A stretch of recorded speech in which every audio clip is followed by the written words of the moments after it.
Está claramente mais frio em Genebra. Estamos em maio. Em Portugal já se sente o clima de verão, mas na Suíça ainda estamos longe disso. O Rui está a caminho de um hotel no centro da cidade. Está seguro, tem um salvo-conduto e, apesar de ter desviado um avião com dezenas de reféns, com este documento está livre de perigo. Na mochila tem 10 milhões de dólares. Dinheiro não falta para pagar o táxi e a estadia. O Piratinha sabe que não pode voltar para Portugal. Mas está tudo planeado. Vai fazer com que os pais venham ter com ele à Suíça. Na recepção, reserva um quarto para os dias seguintes e pede uma ligação telefónica para casa. O Rui pede também que lhe seja servida uma refeição enquanto espera pela chamada. Da janela, tem vista para a cidade de Genebra. Olha para o plano que escreveu há meses. Correu tudo exatamente como imaginou.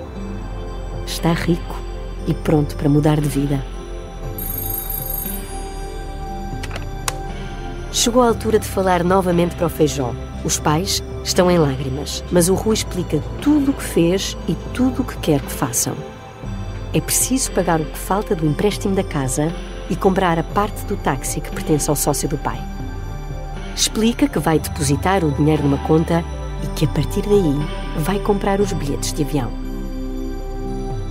Alexandre e Idalina Rodrigues têm que aguardar por um novo telefonema com indicações sobre o dia e hora em que devem embarcar rumo à Suíça.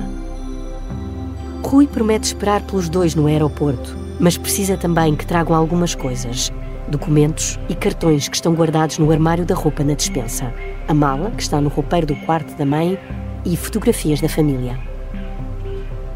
Os pais concordam com tudo. O Rui pode finalmente dormir.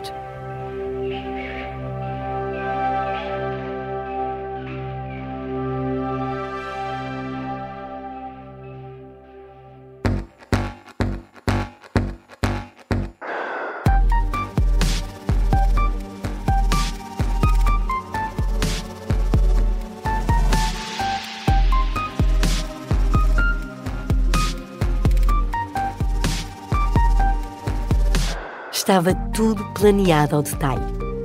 Tudo escrito à mão num caderninho de linhas. Mas nada disto aconteceu.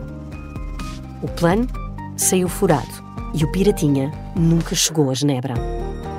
As noites do Rui são agora bem diferentes daquilo que imaginou. Com apenas 16 anos, em vez de estar num hotel suíço, está preso, ao lado dos criminosos mais temidos do país. Há muito pouco tempo, estava no Feijó a sonhar com ovnis e a brincar com os amigos. Agora está atrás das grades e pode ficar preso por 20 anos. O juiz tem a certeza de que o Piratinha se considera um herói. Só que o advogado sabe que cada dia que o Rui passa na cadeia pode comprometer o futuro deste miúdo. A vida de rico na Suíça tornou-se uma miragem. Mesmo assim, nem tudo vai correr mal ao Rui.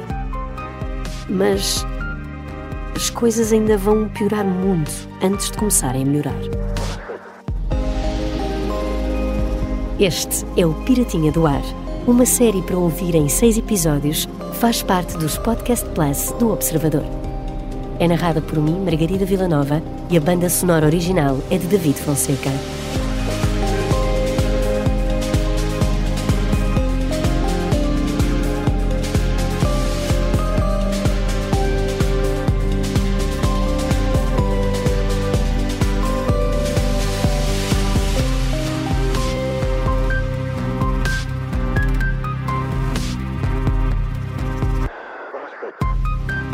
Episódio 6. A vida de sonho.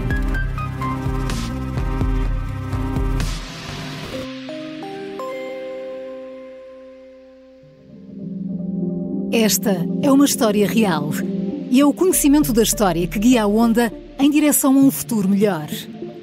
Vamos continuar este percurso juntos, porque a Onda tem muito para contar, mas também tem muita vontade de ouvir. Nesta viagem, os Podcast Plus do Observador tem o apoio da Onda Automóveis.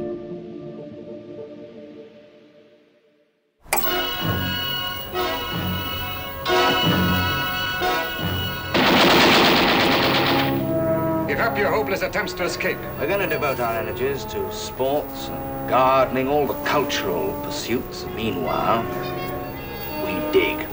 Quando o filme passou na televisão naquela noite de julho, os prisioneiros não conseguiam parar de rir. Os guardas não percebiam porquê.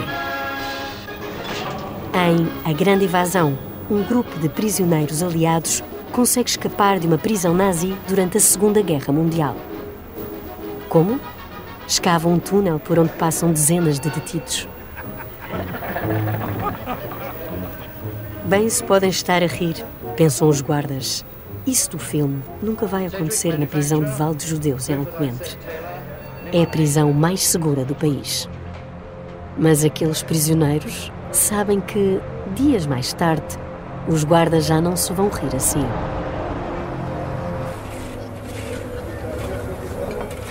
Naquela altura, sem que nenhum guarda soubesse, os presos de Val de Judeus tinham escavado um túnel.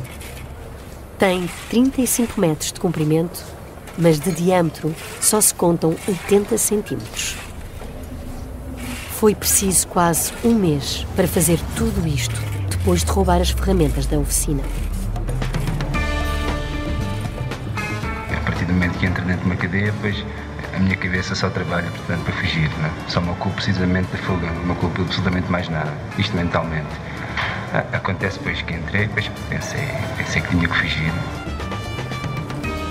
Manuel Pedro Ramalho Dias, mais conhecido como Manuel Alentejano. É um dos criminosos mais temidos do país e ainda só tem 27 anos. Mas não está sozinho. O Zé da Tarada, o Isidro, o Dedé, o Muleta Negra e o Dragão também estão metidos nisto. De frente para o túnel, ficam orgulhosos do que conseguiram. Até instalaram iluminação e uma ventoinha. É tempo de fugir. Depois de vários minutos a rastejar dentro do túnel, conseguem finalmente a liberdade. E correm para bem longe. Os outros reclusos descobrem o plano e querem aproveitar. Em vez dos 6 cabecilhas, acabam por escapar 124 prisioneiros. Os guardas só deram por isso na contagem do turno das 10h30 da noite, quando se depararam com celas vazias.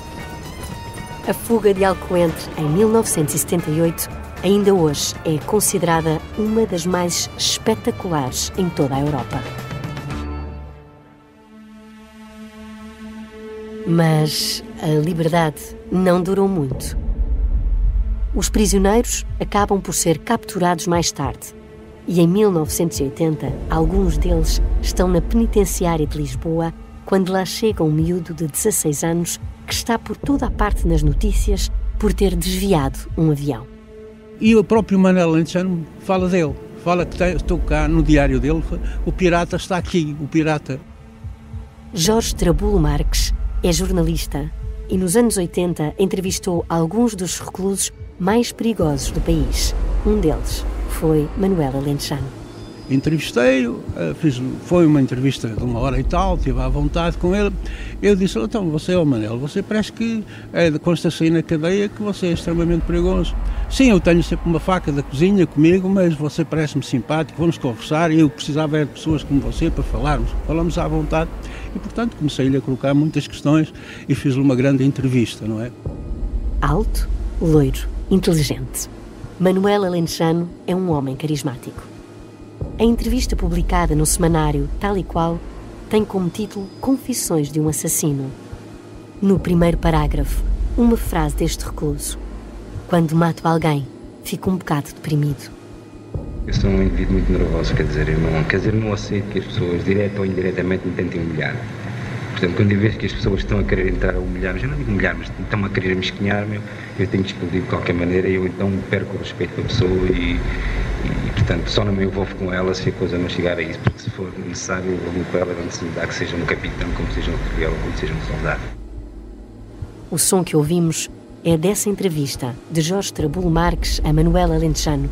Foi gravada em 1984, dentro da cela. Nesta conversa, o recluso condenado a 23 anos de prisão por 3 homicídios e vários assaltos e fugas critica o sistema prisional português.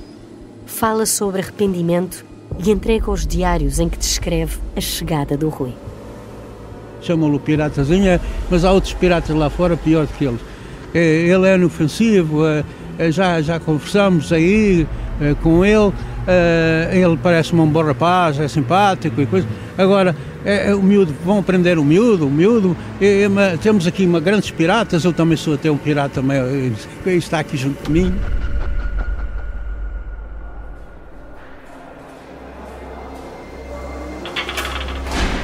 O Rui está numa pequena cela no estabelecimento penitenciário de Lisboa. Depois de quase 3 semanas na polícia judiciária, agora está na maior cadeia do país. O advogado considera que esta transferência simboliza ao mesmo tempo uma vitória e uma derrota. Uma vitória porque o Rui deixa de estar num isolamento agressivo e deprimente. Uma derrota porque, mesmo com o fim da investigação na judiciária, o juiz recusa-se a pô-lo em liberdade até à data do julgamento. A mãe vê a transferência como uma prova de que a prisão do filho vai continuar por muito mais tempo. Só nas curtas visitas é que o Rui consegue ter contacto com os familiares e com o advogado. Eu era bastante novo, mas tinha suficiente, digamos, maturidade emocional para perceber que o Rui Rodrigues precisava muito de uma assistência regular da minha parte. E eu, no mínimo, visitei uma vez por semana, talvez mais do que isso. Nestas visitas, Agostinho Pereira de Miranda encontra um jovem muito ansioso. Uma coisa é muito clara para mim ainda hoje. Ele não estava nada calmo, pelo contrário, aliás, e ele estava num processo de perturbação cada vez mais acentuado. Rui é consultado várias vezes por um psicólogo. Os relatórios médicos são também encaminhados para o tribunal. Agostinho Pereira de Miranda defende que a prisão traz consequências graves.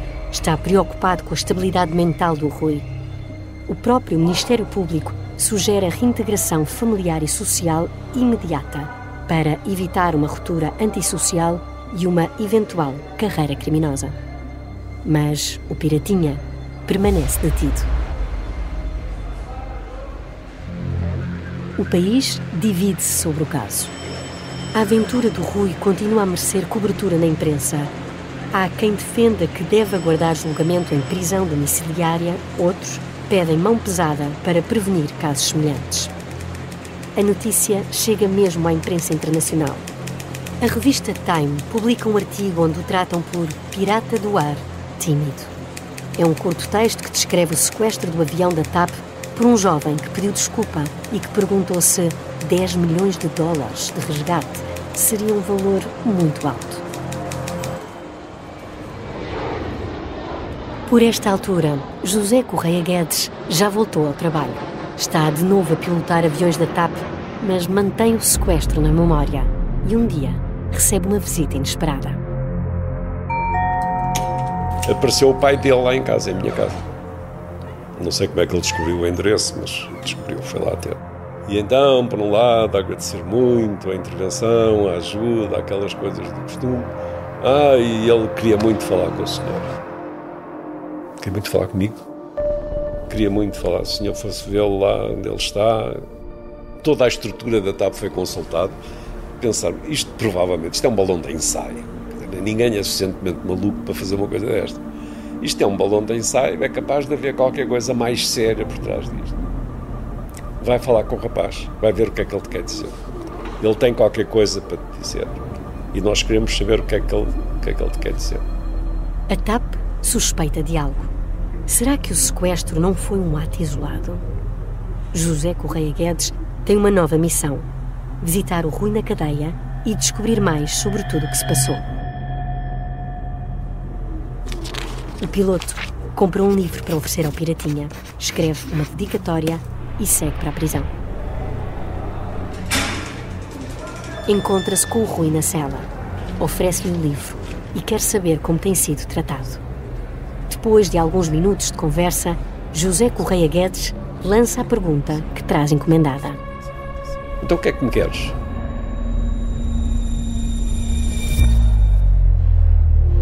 Queria-te agradecer. Queria-te agradecer muito obrigado. Queria-me dar um abraço. Só isso, não tens mais nada para me dizer. Não, queria-te agradecer muito. Foste muito generoso, muito bom, muito não sei o quê. Fico-te grato para o resto da vida. Lá ficamos outra vez de lágrima no olho e não sei o quê. O piloto passa a mensagem à TAP. Caso encerrado. É mesmo apenas um miúdo que quis desviar um avião.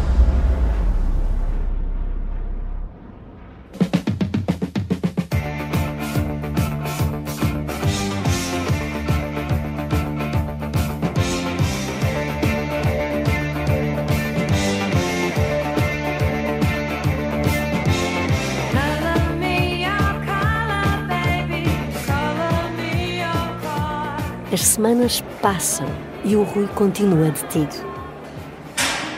Em julho, faz 17 anos na prisão. Os prisioneiros e os guardas organizam uma pequena festa para o Piratinha. Durante os dias na cadeia, o Rui convive com os outros reclusos, joga ping-pong com Manuela Lintejano e com o Dragão. E, de vez em quando, até os deixam ver alguns filmes. Eu lembro desta imagem, ele contar, estavam a ver um filme, não sei se havia lá cinema, se era de haver algum momento de cinema, não sei lá, e que apareceu um concerto da Blondie e que aquilo, a malta na prisão, aquilo era barulho, tudo a mandar bocas, etc. O amigo Renato Ventosa sabe pouco sobre o que foi a vida do Rui na prisão. Mas a verdade é que o Piratinha até tem um emprego. Trabalha na tipografia da cadeia. Desta forma, consegue aproximar-se daquilo que é a sua profissão de sonho: jornalista. O caso continua a gerar interesse. Enquanto está preso, o Rui é convidado para escrever um livro sobre esta história. E, imaginem, até recebe uma proposta de uma editora discográfica que o convida para gravar uma canção com música de Rui Veloso. Nada disso foi para a frente. Por duas razões. Primeiro, porque o Rui não quer ser visto como um herói com medo de que isso jogue contra ele no julgamento. E segundo, porque o que quer mesmo é ser repórter.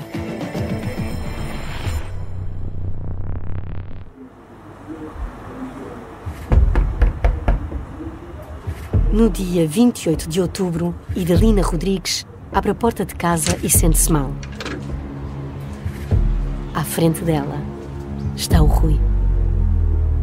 Tinha sido libertado depois de quase 6 meses na prisão, mas não contou nada a ninguém.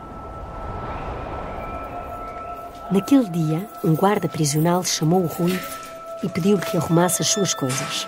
O Piratinha perguntou-lhe para que cadeia ia ser transferido. Responderam-lhe que ia para casa. Meia hora depois, sai em liberdade. Sem avisar os pais nem o advogado, apanha um táxi diretamente para o Feijó. Aquele miúdo que há 6 meses saiu com plano rumo ao aeroporto de Lisboa, que parou em Madrid, voltou a Portugal e que esteve preso, agora está novamente em casa. Foi um dia de festa com a família e os amigos. Renato Ventosa não se esquece desse momento. Eu tenho uma rolha de uma garrafa de champanhe em que registrei a data do dia em que ele foi libertado. Foi um alívio, nós sabemos que o nosso amigo tinha sido libertado. Eu acho que ele vinha, para já estava eufórico por se ter libertado, não é? E acho que vinha normal, acho eu, cheio de ideias para continuar a fazer coisas, claramente. É só depois de celebrar, já no dia seguinte, que o Rui liga ao advogado. Agostinho Pereira de Miranda, surpreendido, pede ao Piratinha que espere por ele. A notícia não pode circular antes de serem vistos juntos. no dia 30 de outubro, comparecem no tribunal para serem oficialmente notificados da decisão do juiz. Eu vim para Lisboa e fiz questão em sair com o Rui Rodrigues do juízo de instrução criminal, e eu saí daquele edifício com ele, e foi assim um momento mediático interessante. Agostinho Pereira de Miranda não podia perder este momento. O espaço é curto para tantos jornalistas. O Piratinha acaba por responder aos repórteres. Procurava chamar a atenção. Não considerei que fosse o mais eficiente, mas na altura era o único. E proporcionou-se, não é assim? Talvez devido ao meu espírito de aventura. Mas hoje não teria feito aquilo porque não teria tanta coragem. O Rui explica como conseguiu desviar o avião e como foi a vida na prisão. No fim, deixa uma mensagem de arrependimento. Passei 6 meses numa cadeia, ao pé de delinquentes, assassinos, violadores. Há lá muitos jovens da minha idade. E o crime, não, como se costuma dizer, não compensa. As pessoas iam para lá jogar a dinheiro. Eu vi lá uma roleta. Este é o Encantador de Ricos. É a história de como Pedro Caldeira, o maior corretor da Bolsa Portuguesa, seduziu a alta sociedade dos anos 80 e perdeu os milhões que lhe confiaram. Estavam em choque. Aquilo foi quase como uma bomba, não é? Uma série para ouvir em 6 episódios que faz parte dos Podcast Plus do Observador. É narrada por mim, São José Correia, com banda sonora original de The Legendary Tigerman.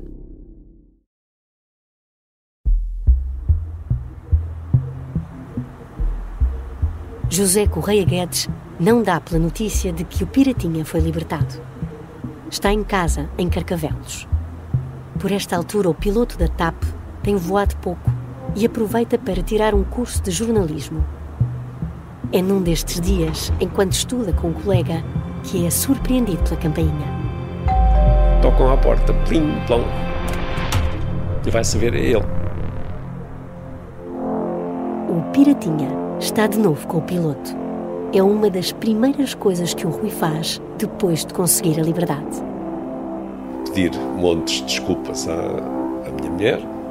Como ela era professora e habituada a lidar com meninos mal educados, que era o caso, deu-lhe um raspanete. Tu não sabes o que eu sofri, mais isto, mais aquilo, isso não se faz. E o meu colega que estava comigo a estudar, que não tinha nada a ver com este filme, estava de boca aberta. Mas que é isto? Portanto, o sequestrador entrar em casa do sequestrado. O colega de José Correia Guedes já acha tudo isto estranho, mas fica ainda mais surpreendido com o que acontece a seguir. Como era ao fim da tarde, eu pergunto, já jantaste? Não. Então, olha, jantas aqui connosco. Havia jantar. Foi então que esse colega, o Jorge Soares, dizia assim, não, pá, isto é mentira. Ele estava assim, isto não é possível. Vamos jantar aqui todos, o sequestrador e o sequestrado. Vamos jantar à vontade. Depois deste encontro, o Rui começa a organizar a sua nova vida.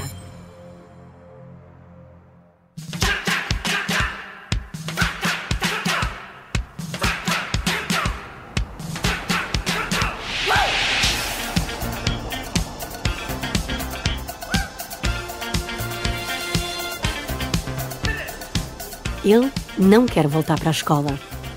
Tem 17 anos e sente-se preparado para começar a trabalhar. Tem várias propostas de jornais e de rádios e é por aí que começa. Neste período, recebe um convite inusitado. Uma produtora de cinema dos Estados Unidos convida o Rui a participar num filme em Hollywood para contar a aventura como o Piratinha do Ar. Recusa. O filme nunca vai para a frente. Nos primeiros tempos ainda dá algumas entrevistas. Explica que quer mostrar que aprendeu com os erros, que é um jovem comum, que quer trabalhar, que está pronto para ir à tropa, que gosta de passar tempo com os amigos e de ouvir música. Banda favorita? Heróis do Mar.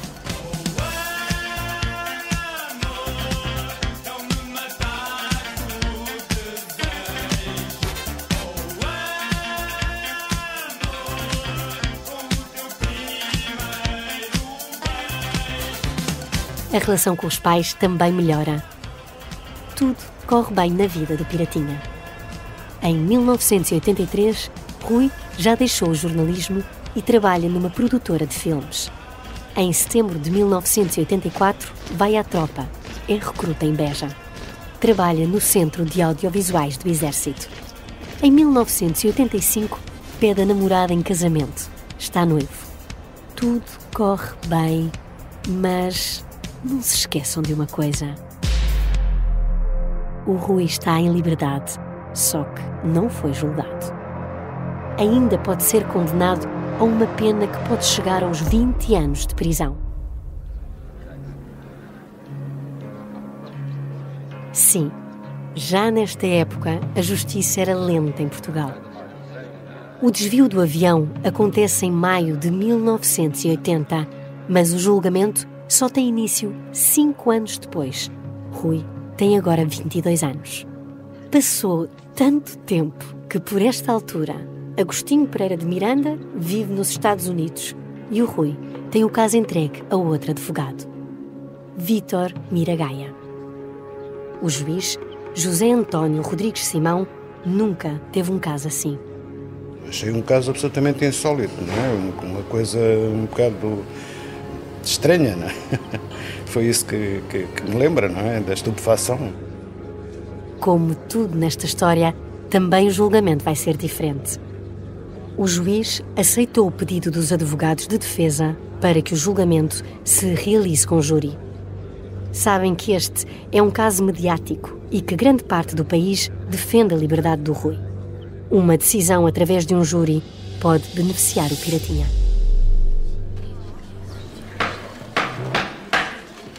O julgamento está marcado para o Tribunal da Boa Hora. A primeira sessão acontece a 5 de dezembro de 1985 e a sala de audiência está cheia. Para além da família, há vários amigos e antigos colegas de tropa do Piratinha. Rui é o primeiro a ser ouvido em tribunal. Lembra-me da pessoa, um rapaz novo e tal, bem apresentado, com boa apresentação, com boa dicção, com presença. O Piratinha explica tudo o que aconteceu na noite de 6 de maio de 1980 e confessa que o desvio do avião foi preparado ao detalhe durante os 4 meses anteriores. Refere que os conhecimentos que tinha sobre OVNIs ajudaram durante a preparação. O juiz pergunta-lhe se ainda tem interesse por fenómenos extraterrestres. Rui responde que hoje em dia é mais terra a terra, mais racional. Quanto às motivações, volta a evocar problemas familiares. Explica que o desvio do avião servia para conseguir o dinheiro que poderia ajudar a resolver todos os problemas da família. O juiz aponta para a quantidade de vidas que estiveram em causa neste sequestro: 83 passageiros e 7 tripulantes. Rui explica que nunca admitiu a hipótese de magoar alguém, porque sempre pensou que a operação seria um sucesso. José António Rodrigues Simão pergunta ao Piratinha se alguma vez tentou contactar a TAP para pagar os prejuízos causados. 780 contos. Rui diz que nunca pensou em fazer isso, até porque não tem dinheiro. Mas o juiz ainda tem um ponto por esclarecer. Rui tornou-se o mais jovem pirata do ar. Não se sente uma espécie de herói? O Piratinha garante que não, que fez o que fez apenas para tentar resolver os problemas familiares. Por fim, o juiz pergunta se o Piratinha sentiu que gozava de uma certa impunidade por ter terminado o sequestro sem grandes sobressaltos. A resposta é clara. Como poderia eu ter sentido essa impunidade se com a idade de 16 anos fui preso e passei 6 meses na cadeia? O juiz nota arrependimento nas palavras do Piratinha. Sim, acho que sim. Estava arrependido.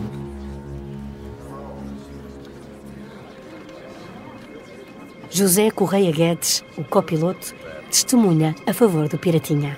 Aliás, quase todos os depoimentos são nesse sentido. toda a gente atestava a alta qualidade moral, educacional, a inteligência, bom filho, bom amigo, bom aluno, bom tudo.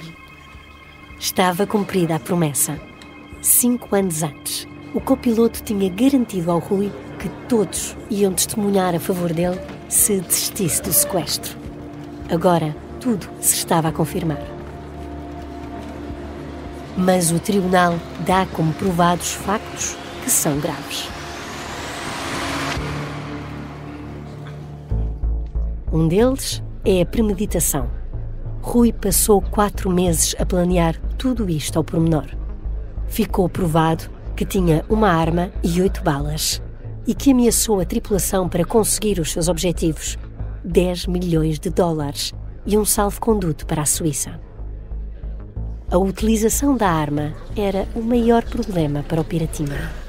Em abstrato, é gravíssimo. É gravíssimo. A primeira reação terá sido que era extremamente perigoso.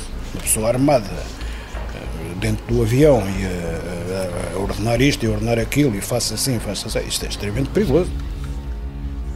Rui é acusado de pirataria aérea, roubo tentado e posse ilegal de arma. A leitura da sentença acontece apenas a 8 de janeiro de 1986. Rui acaba condenado a 2 anos de pena suspensa.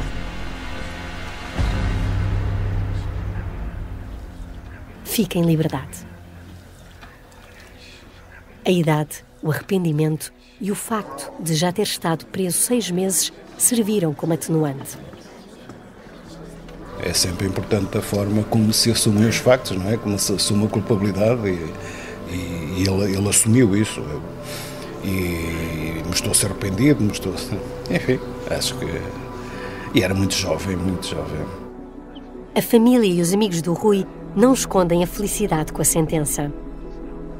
José Correia Guedes vê confirmada a promessa que fez durante o sequestro de que tudo iria correr bem. Elogia a decisão do tribunal. Um bom exemplo de boa justiça. Porque a justiça não é só para punir, é para educar também.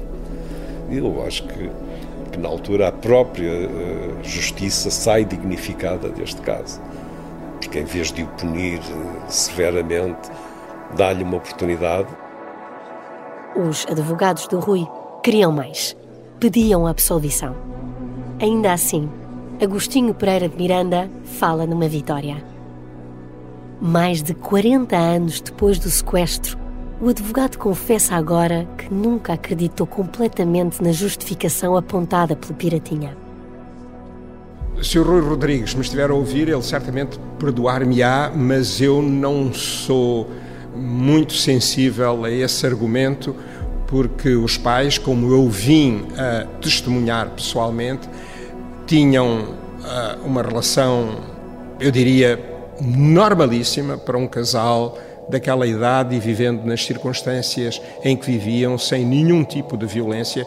Não creio que tenha sido mais do que uma justificação de boa-fé dada por uma criança, se me é permitida a expressão, mimada, inteligente e que tem um especial talento para justificar as suas falhas por recurso a, digamos assim, argumentos de natureza ética que sejam aprovados por quem o ouve.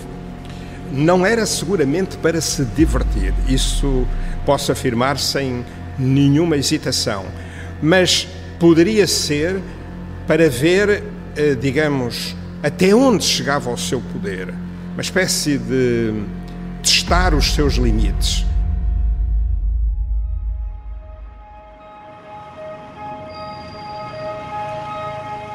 Rui era apenas um jovem pacato de 16 anos do Feijó antes de desviar um avião da TAP e aparecer nas notícias.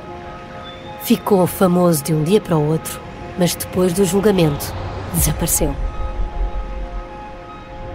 Manuel Ramos Soares, que também passou a juventude no Feijó, recorda como deixou de o ver. Tenho ideia que depois dele ser libertado, devo ter visto por ali 2 ou 3 vezes. Eu também estou convencido, embora sem estar certo, que ele se ficou ali, passou a não sair de casa para passar discreto. O clube de ovnis que tinha com os amigos acabou de forma natural. Os miúdos cresceram, os interesses passaram a ser outros e, com o tempo, até Renato Ventosa perdeu contacto com o Rui.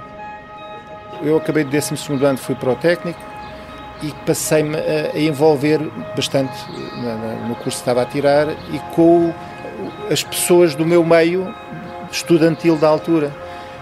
Os meus amigos de infância, vá lá, fomos-nos afastando de forma natural em função das circunstâncias da vida. Anos depois do sequestro, Luís Filipe Castro Mendes, que em 1980 era o secretário da Embaixada em Madrid, que esteve na torre de controle a participar nas negociações, apanhou um táxi em Lisboa. Ficou surpreendido quando o taxista o reconheceu. E o taxista olhou para mim e disse: o senhor não esteve em Madrid? Estive, foi secretário da Embaixada em Madrid. Como é que... Ele calou-se e depois no fim disse assim: olha, eu não lhe levo nada. Mas porquê? Não, eu sou o pai do rapazinho que cometeu aquele ato de desvio de um avião e sei que os senhores, o embaixador, a embaixada, enfim, todos vocês da equipa da embaixada, salvaram a vida do meu filho. Há poucos anos, Vítor Azevedo, que estava a bordo do voo 131 da TAP e que esteve sentado ao lado do Piratinha, conseguiu o número de telefone do Rui e ligou ao sequestrador. Éramos para ter ido jantar e falar um bocadinho, os dois, mas depois aconteceu qualquer coisa, acabámos por aí. Quis lhe ligar porque acho que é uma situação interessante conhecer agora um homem que quando tinha 16 anos esteve sentado a meu e teve aquela atitude. A diferença entre uma coisa e outra, portanto é agradável falar um bocadinho, porque repare, não é todos os dias nós somos sequestrados, não é todos os dias que o sequestrador vai ao nosso lado, ainda menos, portanto isto marca. Agostinho Pereira de Miranda continuou a ser advogado do Rui em outras ocasiões. Quando aceitou o caso do desvio do avião da TAP sem receber nada em troca, era um advogado praticamente desconhecido de Vila Franca de Xira. Hoje é um dos advogados mais famosos do país. Especializou-se na área de energia e divide-se entre Portugal e os Estados Unidos. A única pessoa daquele tempo que ainda mantém contacto regular com o Rui é José Correia Guedes, o copiloto que teve uma arma apontada e que acabou por salvar a vida do Piratinha. Depois de se reformar em 2017, o piloto escreveu um livro com todas as aventuras que viveu e, claro, o sequestro é uma das histórias em destaque. Antes do lançamento do livro, então é que reativamos mais a relação. Para ele dizer que ia escrever sobre o assunto e que ia contar a história e combinamos um jantar com as nossas mulheres. Fizemos um jantar a 4, fiquei a conhecer a mulher dele, as histórias dos filhos, ele ficou a conhecer as nossas e assim. E agora, de vez em quando, temos um telefonema, pelo menos, todos os anos, vamos mantendo em contacto. Temos uma relação de mútuo respeito enorme. Ele por mim e eu por ele. E penso que também que temos orgulho um no outro. Eu tenho orgulho na carreira que ele teve. Espero que ele tenha orgulho também na minha carreira pós-aviões.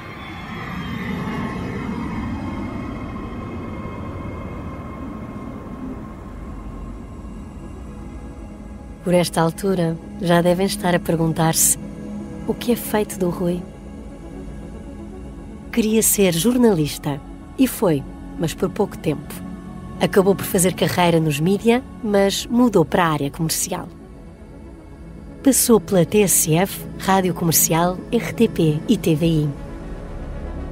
Seguiu pelo mundo da publicidade, casou mais do que uma vez e tem 2 filhos. Desde a decisão em tribunal, nunca mais quis falar sobre o que aconteceu. Não dá entrevistas e evita o assunto. Ao Observador, diz apenas que é uma coisa do passado, que compreende a importância desta história, mas prefere continuar em silêncio.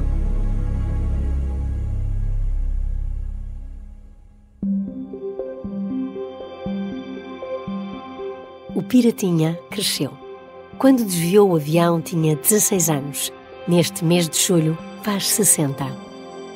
A vida não lhe correu mal, mas é muito diferente da que sonhou quando escreveu o plano da Operação TAP. Querem saber como seria? Isso posso contar-vos. Porque o Rui escreveu tudo no caderninho de linhas. Fez uma lista de coisas que gostaria de ter na Suíça depois de receber os 10 milhões de dólares do resgate. Primeiro, uma casa. Mas não era uma casa qualquer. Tinha que ter jardim, piscina, garagem, ginásio, campo de ténis e uma cavalariça. Uma casa destas precisava de um cofre e de um sistema de segurança, claro.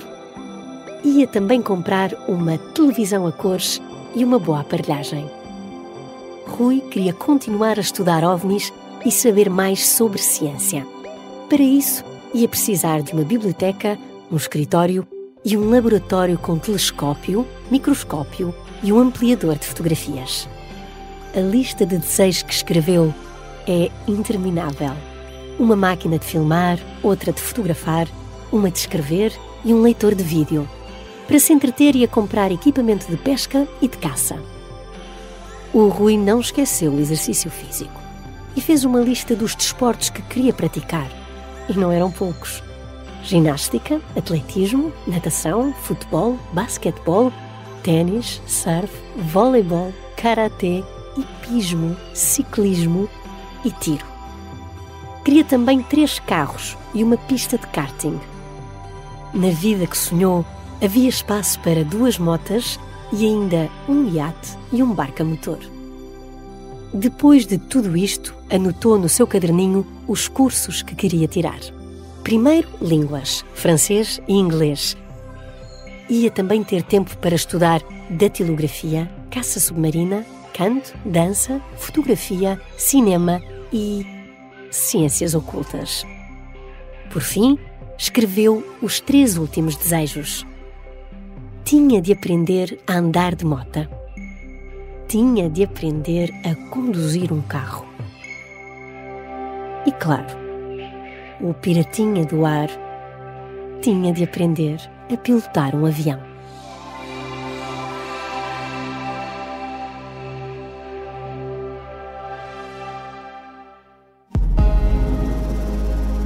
O Piratinha do Ar é uma série para ouvir em 6 episódios e faz parte dos Podcast Plus do Observador. É narrada por mim, Margarida Villanova, e tem banda sonora original de David Fonseca. O guião e as entrevistas são de Miguel Cordeiro. A edição é de João Santos Duarte. A sonoplastia é de Beatriz Martel Garcia. A coordenação é de Miguel Pinheiro, Filomena Martins, Pedro Jorge Castro, Ricardo Conceição e Sara Antunes de Oliveira. Neste episódio, ouvimos um excerto do filme A Grande Evasão, de 1963. E ouvimos ainda as músicas Call Me, dos Blondie, e Amor, dos Heróis do Mar. As declarações de Rui Rodrigues pertencem ao arquivo da RTP. Os registros áudio da entrevista a Manuela Lentejano foram cedidos pelo jornalista Jorge Trabulo Marques. Podcast Plus do Observador. É mais do que um podcast. Os Podcast Plus do Observador têm o apoio da Onda Automóveis.